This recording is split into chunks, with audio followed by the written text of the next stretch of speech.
Okay, so this is my overview on Israel and my trip there and everything I thought of while I was there and my, first impression of the country. So I arrived on a Wednesday in June and the weather was extremely hot arriving to Tel Aviv. Nothing I could have predicted just living in Europe this whole time.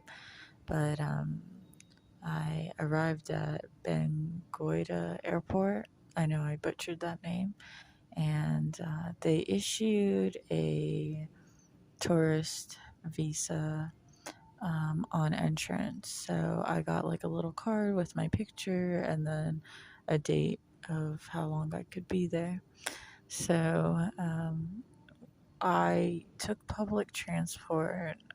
The subway system is super, super easy to use. It's basically when you get out of the airport where the transportation is. Let me first start off with saying that I had to grab a SIM. I forgot how much it was, maybe like under $20, $20 to $50. I know that's a wide range, but I had a hard time, so I had to have the worker help me with this. And I didn't get a good feeling, I remember, with the SIM from these workers. They just weren't really that helpful, and they didn't seem like they wanted to be there. However, I wasn't going to let that stop me from enjoying my trip. So, like, the entrance of the station is the exit of the airport. You can go purchase a ticket from one of the machines. You can press English, and from there, you're going to be issued a card. And this card is also good in Jerusalem. I don't know if it's good for all of Israel, but it works the buses and the trains. So I remember now. I got a paper ticket, and then I went to one of the platforms. It took me to Hahagana station, or one of the stations. And then as soon as I exit from an office worker, I was issued a card. Um, when you do leave the station, there is like a security check upon entering, but exiting is fine. So then I used Google Maps to just figure out how to get on the buses. I was like in front of this really, really nice shopping center, and there was some construction getting done, or else the bus hub would have been open. So they had it in a different section. Let's see. I'm at the Bahrain airport at the moment, so they're speaking Arabic in the background.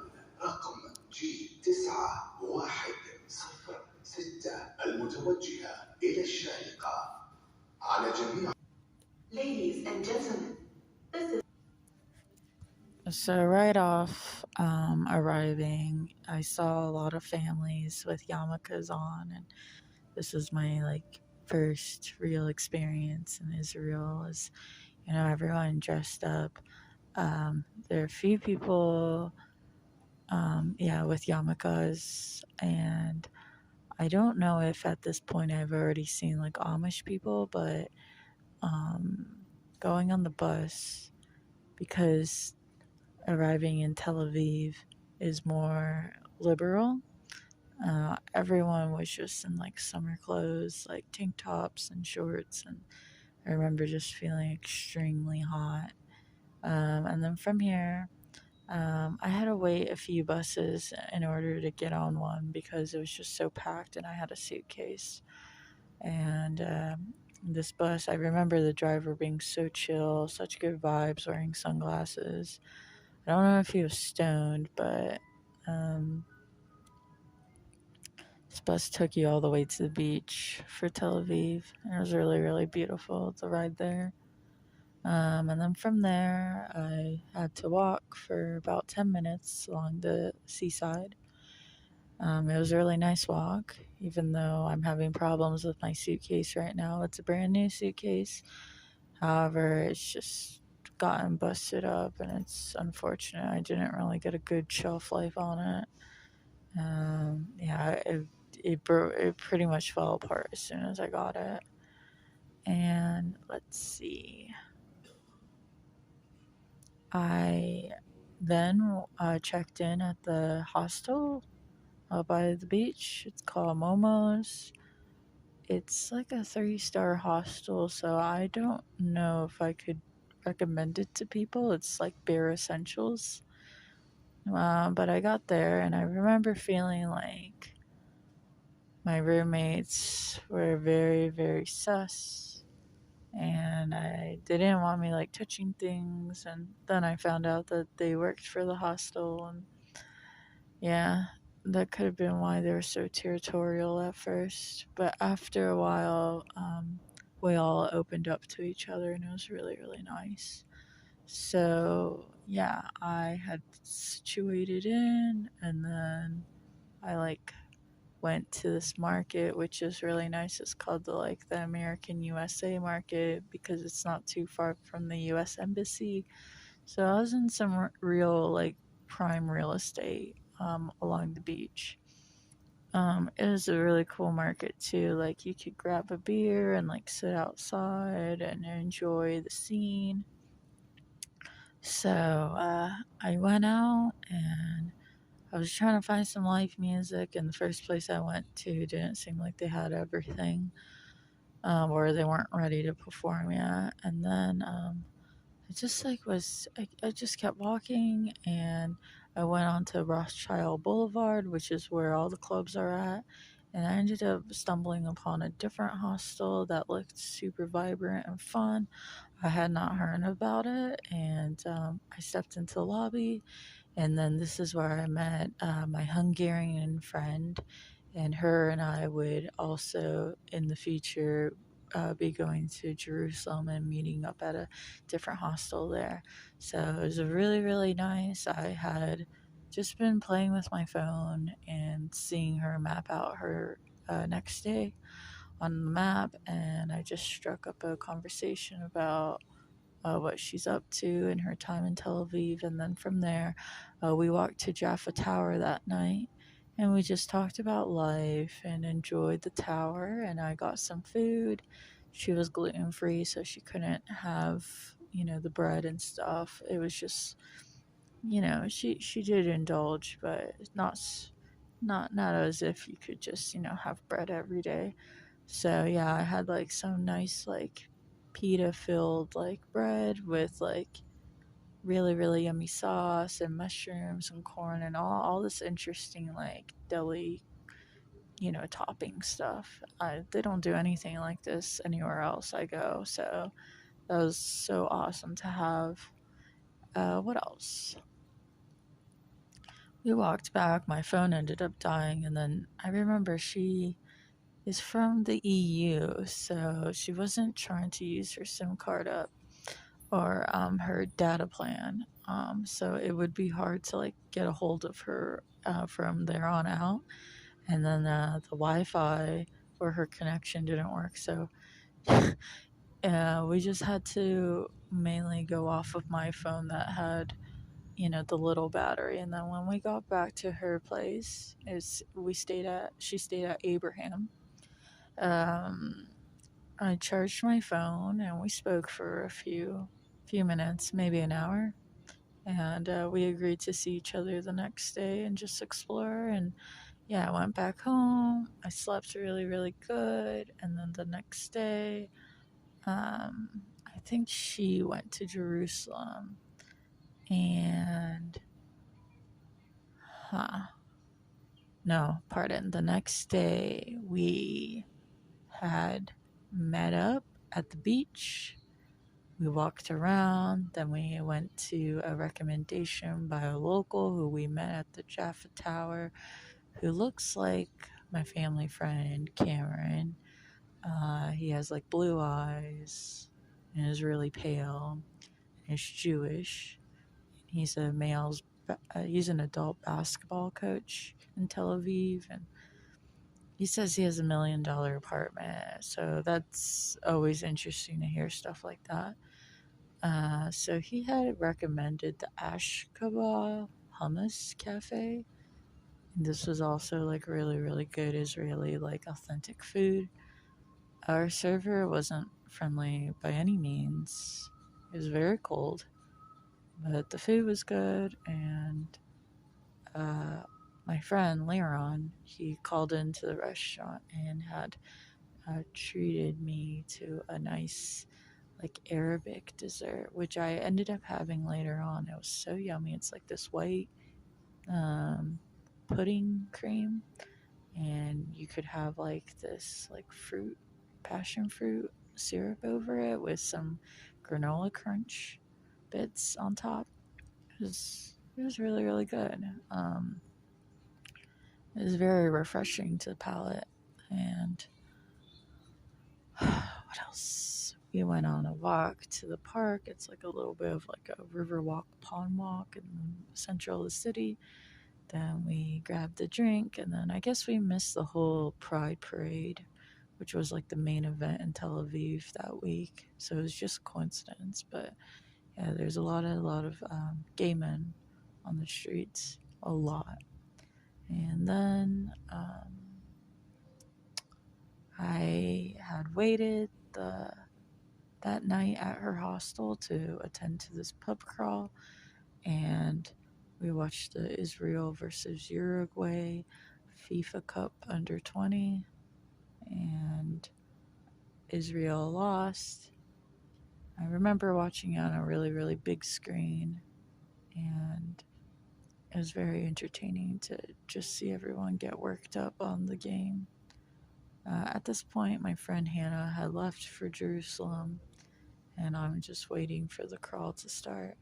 So, yeah, the match had finished, and then all of us met downstairs. And yeah, the crawl had started, and I met some nice people, and we went to three clubs. They're really loud, and I remember I forgot my earplugs, which is such a bummer. So I had to put like tissue paper in my ears so I wouldn't lose it. And the second place was called Lima Lima that played reggaeton, and I just remember being on like the outside patio and just talking to some people there and asking about where they're from. And there's a few Israeli people, so it was nice to pick their brain and ask them, about their life and what they do.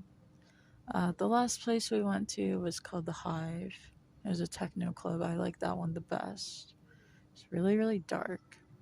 And that's where I kind of met this um, two boys. I was just leaning against the wall waiting for one of the people to come back from the restroom, and it was taking a while. One of them invited me to sit down, and they're both Israeli.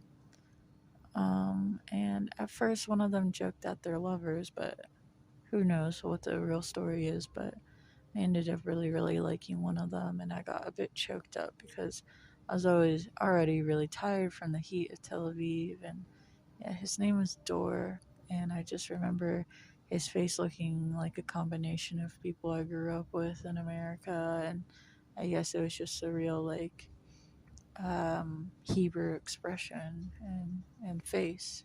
So yeah, it was really nice talking to him. Of course, as these things go, we got split up, and unfortunately, I was not able to exchange any contact info. So I have attempted to look them up on social media, and I have not had any luck. And my time in Tel Aviv was finished at that point. I went to Jerusalem. I saw the Western Wall. I got to hang out with Hannah.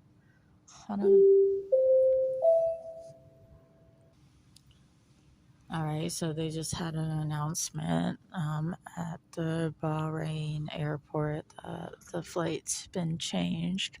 So I don't know which part of the story I'm at in Jerusalem, but yeah, visiting or seeing Ahana at Abraham, Jerusalem, because this company does a bunch of tours and they have hostels throughout Israel. It's really, really nice. I recommend it. You definitely do pay a higher price, but it includes everything. Oh, nice. We're about to experience another announcement. And I will just try to talk over this if it's possible. So, I remember she went on a Dead Sea tour and she got exfoliated by the sand, and it's like a thing to do is like put mud over your skin and stuff, and then rinse off in the sea. It's supposed to be a very holy ritual for the Dead Sea. So I saw some pictures of that. I was gonna decide on doing that the last day because my roommate was going, but it just didn't work out.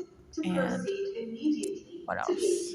So, yeah, I remember arriving, and the room I was in was really, really nice. Um, it was co ed, so I think we had a girl from Florida, a man from, like, an elderly gentleman from England. So it was nice to connect and talk about London.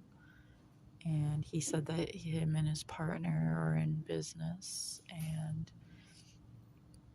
they have to take off vacation time in different durations and not together because the business is so new, and that he was going to go to India next. So that was really interesting to hear about his travels and doing something like that. So, yeah, I took a really, really good shower. I lounged, and then I forget what happens after this. I think Hannah and um, I remember now. So, one of the boys from the FIFA Israeli match had recommended me to go to a Shabbat dinner because this is something I wanted to do.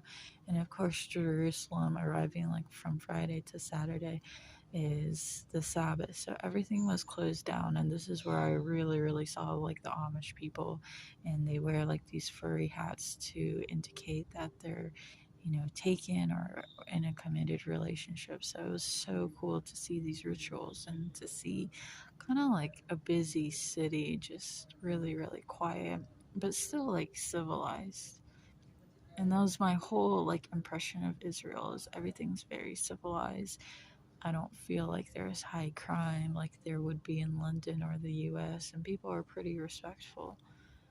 Uh, okay, so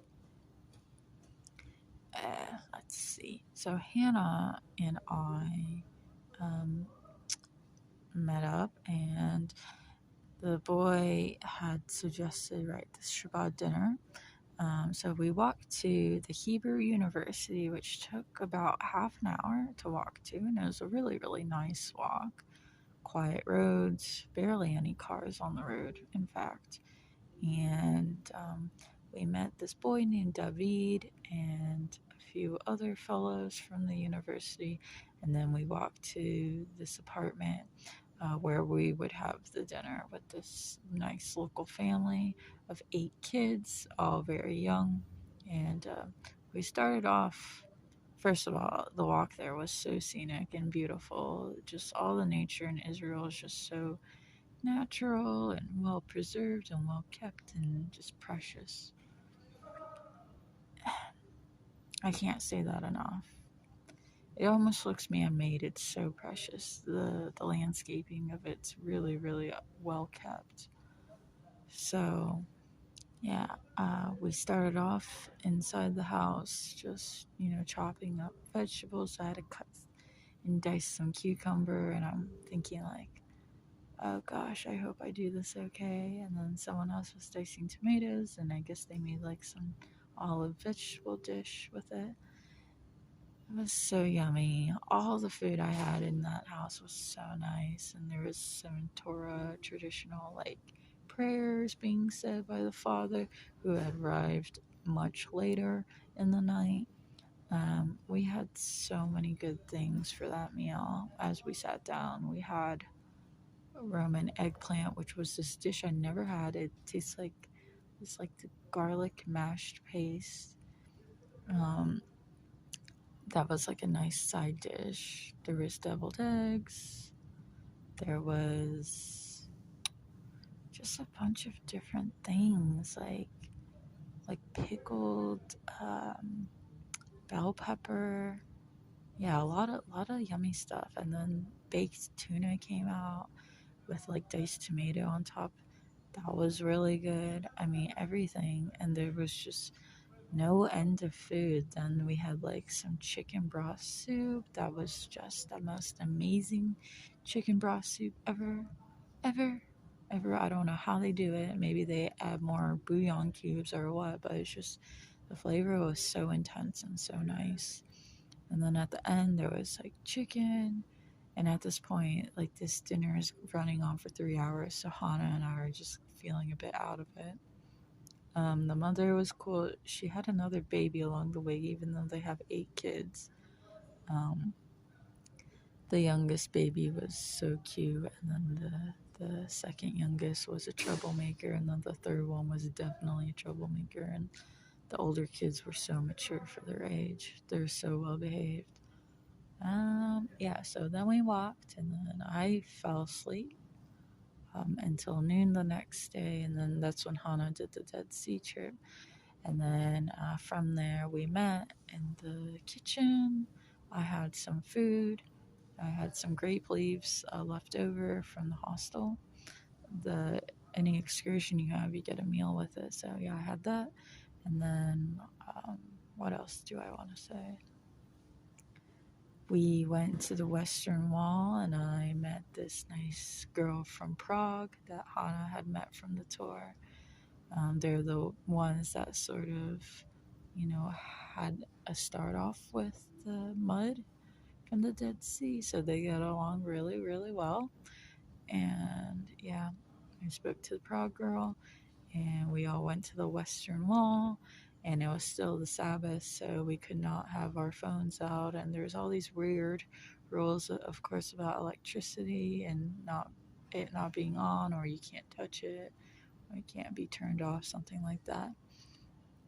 Actually, in fact, during the Shabbat dinner, there was a malfunction where the music started playing, so they had to have a non-Jewish person turn it off for them, which was me and Hannah. So that was so interesting and really, really funny. It's just one of those things that's just a bit of a hiccup. And I remember, like, you wash your hands in this like tin, so you don't use the water directly from the faucet. It goes into the tin, and then you can wash your hands that way. And what else?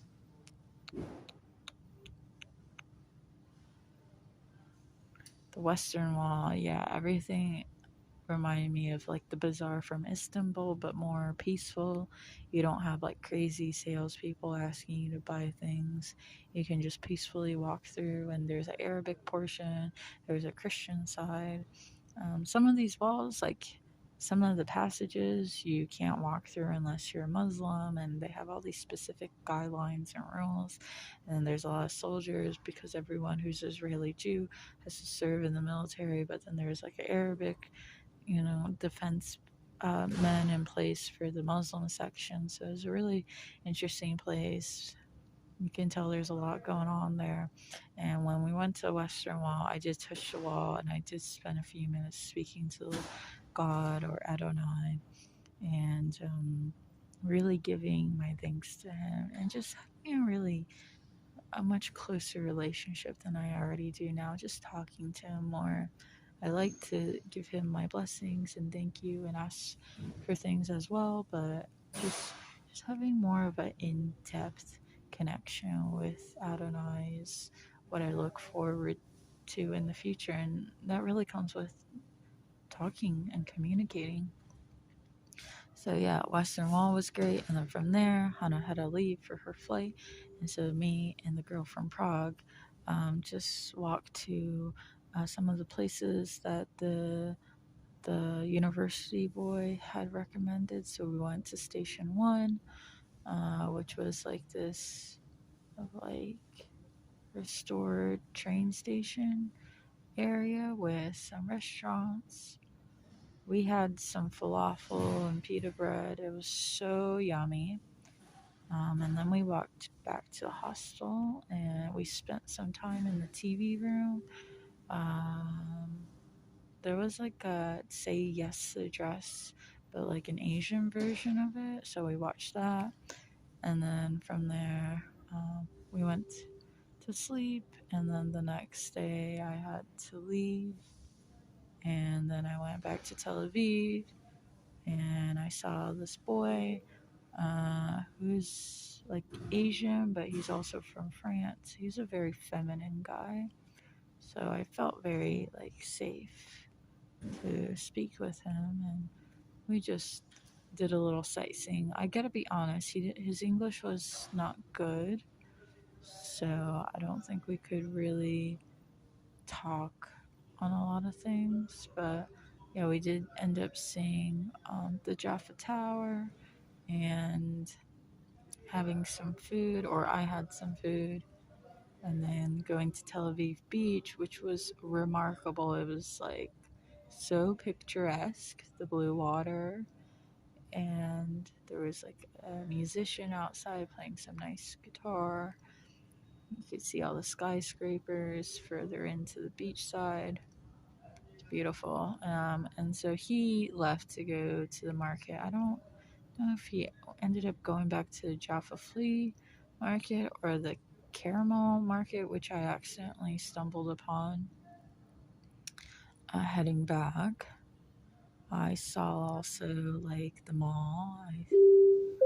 I don't remember the name of this mall. So yeah, there was another airport announcement. It's really, really loud. So I forget where I was at. So my last day in Tel Aviv, yeah. I remember the hostel being really packed full of like birthright groups. And I know Tel Aviv was extremely hot. Like you're gonna die hot, like desert heat hot. Only a few times there was like a nice breeze. In the nighttime it gets colder. But oh my, I've never experienced hot like that except for in Texas. Oh, and that's coming from a Florida girl. So, yeah, I sort of felt ill from the transition of like heat and then going and checking into the hostel.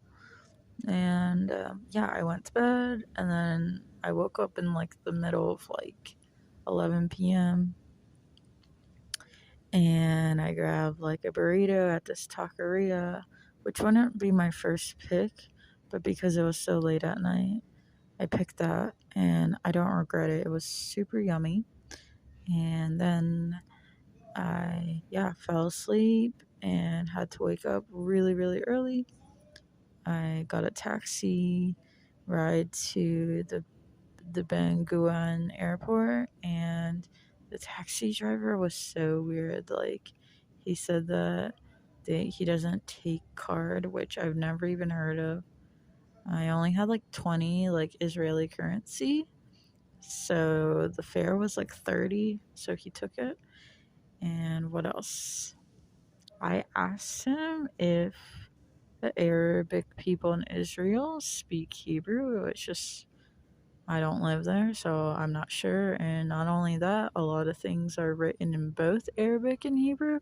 So I thought it was a valid question. And he just like started scolding me for like not knowing or like, what do they teach you? And I'm like thinking like maybe I offended him. But yeah, if anyone is wondering, Arabic people speak and know Hebrew in Israel. Okay, so yeah, I had to find that out the hard way. Um, and then he was condescending and said I was depressed, even though it was like 6:45 in the morning. I shit you not, it was 6:45 in the morning, and he said something like, "You must be, you're depressed because you have to go back to work." And I just don't get why people have to make a comment if you're tired and it's like before 10 a.m. You know, why you have to be rude about it. But yeah. Uh, then going through Israeli customs was crazy. I got an interview. Everyone did about if I'm like transporting any goods from Israel to a different country, and I said no. And then they had to go through all my items through carry on, everything I had, and Ladies and gentlemen, yeah, this is the final call it was very for extensive. Gulf Air of its flight Anyways, number I'm gonna end up this video. So GF260 yeah, to I Calicut. am All remaining been at passengers the are Bahrain requested to airport all proceed day, immediately and to I will gate be headed number to Bangkok, Thailand, 22A. for my final destination.